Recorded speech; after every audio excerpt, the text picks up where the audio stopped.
कन्या पूजन किन कन्याओं का हो।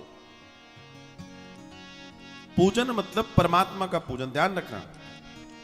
तो इसमें आप वैसे किसी भी कन्या को भोजन कराइए, दान दीजिए, जो करना है कीजिए, लेकिन जो कन्या की पंक्ति है, जो कन्या भोज की पंक्ति है, उस पंक्ति में किसी भी तरह से अपंग, अपाहिज आदि के पूजन के लिए उसे बीच में पंक्ति में न बैठा, उसको अलग से बिठाकर आप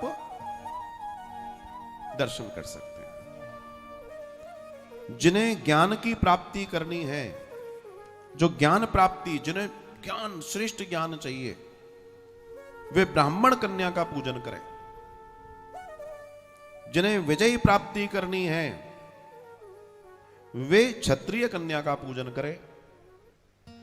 जिन्हें धन की प्राप्ति करनी है, वे वैश्य कन्या का पूजन करें।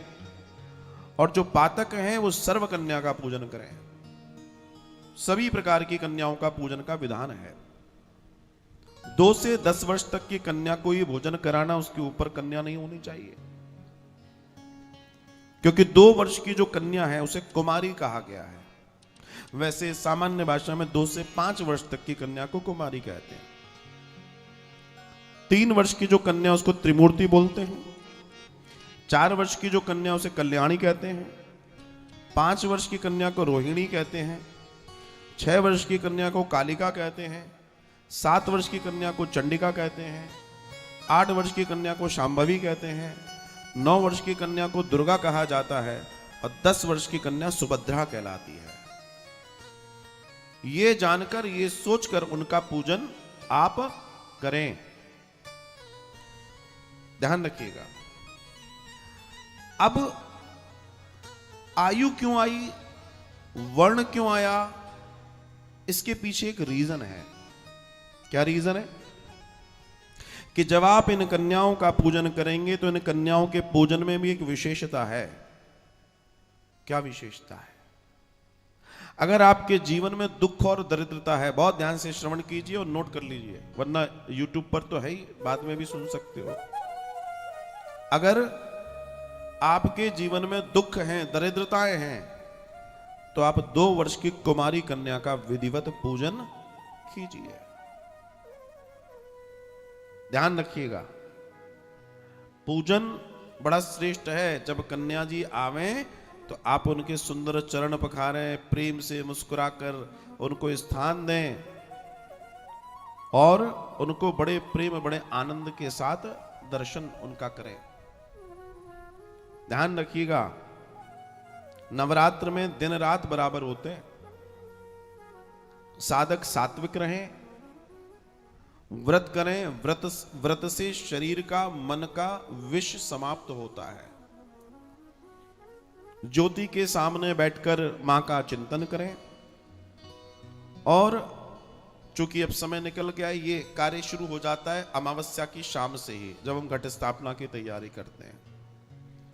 अगर संभव हो और आप इसका पूर्ण लाभ लेना चाहते हैं तो ब्राह्मण देवताओं के द्वारा घट स्थापना कराएं, महालक्ष्मी, महासरस्वती, महाकाली की स्थापना कराएं, पंच धातु का दान करें। एक एक चीज के पीछे विज्ञान है। हम लोग सोचते हैं हम इन चीजों को न करें, इन चीजों को न करें। ये सौभाग्य है। जैसे इस समय इस पवित्र मंडप में बड़े दिव्य ओजमयी ब्राह्मण देवता विराजमान हैं। आप पूरी जिंदगी दुनिया में भटकते रहिए, लेकिन आपको इतना श्रेष्ठ समय और स्थिति नहीं मिलेगी। आपको चाहिए कि आप झुक झुक कर प्रत्येक ब्राह्मण देवता को प्रणाम करें और यथाशक्ति उनको दान करें। क्यों? क्योंकि ये आपके सौभाग्य के लिए है। और अगर हम इस सबके दर्शन के बावजूद भी ये नहीं कर पाते हैं तो हमसे बड़ा कोई अभागा नहीं है। इसे समझिएगा। ब्राह्मण पूजन, ब्राह्मण यजन जो भी आप करने वाले हैं, वो आपकी शक्ति, आपकी स्थिति को बढ़ाने वाला है और ये करना चाहिए। समस्याओं से निराकरण के लिए भी जब फंस जाओ तो जहां आपको मिल जाए ब्राह्मण देवता मंदिर में जाइए, प्रणाम कीजिए, आते कि आपको आशीर्वाद आपके जीवन को तार देगा। अगर आप नवरात्र या देवी भागवतम या किसी भी अनुष्ठान से जुड़े हैं तो आपको पंच धातु का दान अवश्य करना चाहिए।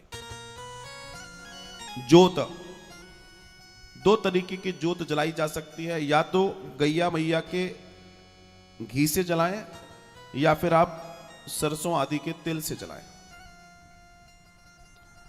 नवरात्र का जो व्रत है वो निर्जला भी कर सकते हैं या आपकी जो क्षमता है क्षमता के अनुसार कर सकते हैं। शक्ति की अर्जन के लिए, शक्ति को प्राप्त करने के लिए इससे श्रेष्ठ कोई समय नहीं है महाराज।